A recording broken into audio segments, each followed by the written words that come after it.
Nous pouvons tout perdre au monde, sauf ce match-là. Ce match-là, quel que soit ce qui va se passer, c'est impossible qu'on le perde parce que si on perd ce match, moi aussi, on me perd parce que j'ai tellement fait la bouche. J'ai tellement dit qu'on va gagner ce match-là. Et on ne peut pas perdre. Il ne sait pas, mais on ne peut pas perdre. Même un match nul pour moi-même ne serait pas bon. Je ne veux même pas qu'on fasse un match nul. On doit forcément gagner ce match-là. On doit gagner ce match-là. Nous sommes à notre prime. On doit en profiter. Le Real Madrid va mal. On doit en profiter. Vraiment, si on perd ce match-là, je ne sais pas si un jour je vais m'en remettre parce que le Real Madrid nous a tellement fait de mal qu'une énième défaite encore ne saurait le supporter. Donc, je préfère vraiment qu'on gagne ce match, même si après ça on perd, ça fait rien. Mais le Real Madrid, on doit les éliminer parce que les gars, ils font trop la bouche. Ils sont pas en forme, mais ils disent que c'est eux qui peuvent éliminer ce Bayern Munich là. Et je pense que ils peuvent le faire si seulement si on laisse ces erreurs que je vais énumérer. Je vais commencer direct. La première erreur, c'est que on monte très haut souvent. Et souvent, quand on monte très haut, ça peut apporter beaucoup d'occasions pour le Real Madrid, notamment on sait que Mbappé est de retour et avec sa vitesse là, ça peut poser beaucoup de problèmes. C'est ça, il va falloir il va être très prudent, rester concentré. Il va falloir pas laisser des espaces dans le dos parce que Mbappé il revient en forme. Vinicius Junior aussi qui peut venir créer beaucoup de problèmes à notre Bayern. Donc, le fait de monter très haut, je pense que ça peut créer problème. Donc, compagnie, pardon, regarde cette vidéo-là. Faut pas laisser d'espace dans le dos parce que si tu laisses des espaces dans le dos, ça peut être problématique pour nous. Alors là, problématique pour nous. Donc, moi, il faut qu'on assure l'arrière. L'arrière, son monde doit être assuré. Parce que le Real Madrid, je ne pense pas qu'ils pourront produire du jeu face à nous. Dans le contenu du jeu, nous sommes tellement supérieurs à eux. La, la seule arme qui leur reste, je pense que c'est les ballons dans notre dos. Voilà, donc ça, il va falloir corriger. Il ne faut pas laisser, il faut qu'on soit deux sur eux. C'est-à-dire que Stanisic, tu dois coller Mbappé, tu dois décoller avant, tu dois anticiper sur lui parce que le gars, il est tellement rapide. Et ça, ils peuvent gagner ce match comme ça. C'est-à-dire qu'ils ne font pas un bon match, mais avec les courses dans le dos, les contre-attaques, ils peuvent gagner ce match avec ça seulement. C'est-à-dire qu'ils ne font pas un bon match, ils ont deux contre-attaques, 2 buts à 0. Ils sont vraiment dominés à la défense et puis tu vois, c'est mort. Deuxième chose encore, c'est les pénalties. Les pénalties, on ne sait jamais parce que Vinicius, c'est un gars qui dribble. On sait qu'il a une très bonne qualité de dribble. Et dans ce genre de match-là, s'il rentre dans notre surface et qu'on le touche, il peut avoir penalty parce que c'est un gars, il aime se faufiler, il brille facilement. Donc, attention au penalty parce que ça peut aussi poser problème au Bayern Munich. La troisième chose aussi, c'est la concentration de nos joueurs dans les grands rendez-vous. Dans les grands rendez-vous, on se rappelle, Dario Upamecano face à City nous a plombé le match à lui tout seul. Donc souvent aussi dans des grandes rencontres, nos joueurs font des boudes. C'est ça le problème aussi. C'est ça le problème. Souvent dans les grandes rencontres, le Bayern a tendance à ne pas exister. Notamment Olysée, on a vu face à l'Inter, c'était pas bon. Aussi face à des grandes équipes telles que Arsenal, dans les grandes rencontres, on n'existe pas. Et ça aussi, ça peut être problématique pour nous. Donc, va falloir être présent, assumer parce que tout le monde dit, Harry Kane, c'est vrai, c'est le meilleur joueur, mais dans les grandes compétitions, dans les grandes rencontres, il n'est pas là.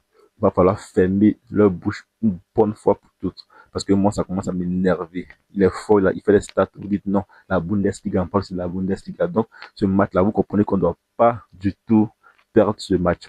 Il y a aussi un autre problème qui est le fait que sur les coups de pied arrêtés, nous ne sommes pas bons. Sur les coups de pied arrêtés, nous ne sommes pas bons. Notre match on a vu le match face à Fribourg. On a vu que le deuxième but, c'était sur le coup de pied arrêté. Et le Bayern Munich est très vulnérable sur les coups de pied arrêtés. Ça peut nous poser beaucoup de problèmes. Donc, je pense qu'il faut très bien défendre sur les coups de pied arrêtés. Sinon, ça peut être aussi problématique.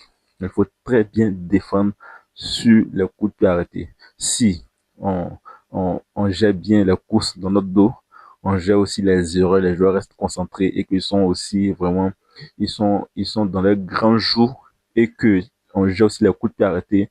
Je pense que ce Real Madrid ne pourra rien faire parce qu'ils n'ont aucune arme. Aucune arme. à part le fait de courir, voilà, à part le fait de courir dans le dos, c'est tout. Même on se rappelle la saison où ils nous éliminent en demi-finale, bien vrai qu'on n'était pas en forme, mais ils nous gagnent sur des erreurs. Donc, la plupart du temps, c'est sur les erreurs qu'ils nous gagnent ou encore sur l'erreur d'arbitrage. Mais Dieu merci que maintenant, il y a la VAR, il y a plus de choses comme ça. Donc, on peut battre ce Real Madrid là. Voilà. Et comme je l'ai dit là, il y a des erreurs individuelles. Manuel Neuer qui fait un très bon match, mais qui fait une erreur stupide qui nous plombe le match là. Donc je pense qu'il va rester concentré jusqu'à la fin.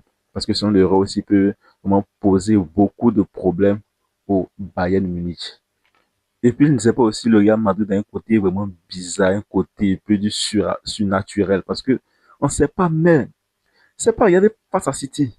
Tout le monde voyait City favori, mais ils arrivent Valverde, Valverde, un milieu, oui, c'est pas un milieu défensif, c'est lui qui vient inscrire 3 buts. Est-ce que ça, c'est normal? Souvent, c'est pas le Real Madrid, vraiment, c'est pas, il y a des phénomènes paranormaux qui se produisent quand ils jouent. Mais je sais pas, mais en tout cas, je pense qu'on peut le faire comme Arsenal l'a fait aussi. Arsenal a fait aussi comme Real Madrid a sorti City. Tout le monde pense que le Real Madrid pourra aussi sortir le Bayern. Moi, je pense que non. Je pense que non. Et si on corrige ces erreurs ou bien ces problèmes que je viens de numérer là, je pense qu'il n'y aura pas photo face à un peu s'imposer sur un large score. Il y a aussi le fait que j'ai aussi mentionné le manque d'efficacité dans ce match-là, il faut qu'on soit très réaliste, très réaliste, parce que souvent, ça peut poser problème dans les grandes rencontres comme ça, il faut qu'on soit réaliste. Donc, c'est un autre problème aussi que j'ai oublié. Mais je pense que si on corrige ces problèmes que je vais énumérer là, je pense qu'on peut battre ce Real Madrid là très grave. On peut les battre 4 buts à 5 buts à 0 parce qu'ils n'ont pas une bonne défense, ils sont pas équilibrés, ils sont beaucoup nuls. Voilà, ils ont perdu encore face à Mallorca. Voilà, tout ça, ça peut aussi, il faut qu'on fasse attention. Il faut qu'on fasse attention. Donc, je vais énumérer un peu les points sur lesquels on doit faire attention pour ne pas perdre ce match. D'abord, le premier point, j'ai parlé des erreurs défensives, les manques de concentration souvent de nos joueurs dans la grande rencontre. Il y a aussi les courses dans notre dos. Il va falloir faire très attention à Mbappé parce qu'il a de retour, il est très rapide. Et nous, on sait, nos défenseurs sont pas assez rapides. Donc, s'il prend une profondeur, ça sera vraiment grave. Et sur ça, ils peuvent marquer des buts. Voilà. Il y a aussi le fait on soit aussi clinique devant les buts. Il faut être clinique devant les buts et rester concentré. Henri Kane et Olise, Luis Diaz doivent être aussi dans leur grand jour. Parce que quand ils sont pas dans leur grand jour, ça peut aussi poser problème. Après ça aussi, il y a le fait qu'il y a des phénomènes paranormaux qui se produisent. Le Real Madrid ne sait pas où il tire les forces, mais souvent c'est bizarre. C'est bizarre, tu sais pas comment ils font, mais ils arrivent à toujours s'en sortir. Et ça, c'est un problème aussi qui ne demande pas de nous, mais il va falloir rester concentré. Il y a aussi, bon, on peut parler aussi des problèmes d'arbitrage, mais je pense que maintenant il y a la vague et tout. Ça peut nous aider. Voilà, ça peut nous aider. Moi, si on contrôle ces problèmes-là, on peut s'en sortir par un score de 4 buts à 1. Voilà, 4 buts à 1 ou 3 buts à 0. Ou encore, bon, s'il n'y a pas ça, je pense que on peut faire un match nul si on n'est pas concentré. Mais pardonnez, je veux pas un match nul, je veux qu'on gagne ces gars-là pour qu'ils ferment un peu les bouches une bonne fois pour toutes parce que je pense que nous sommes meilleurs par rapport à eux. Merci beaucoup à tous. C'était tout pour ce débrief. Avant le match, on se retrouvera dans une autre vidéo pour parler d'un autre match. Ciao.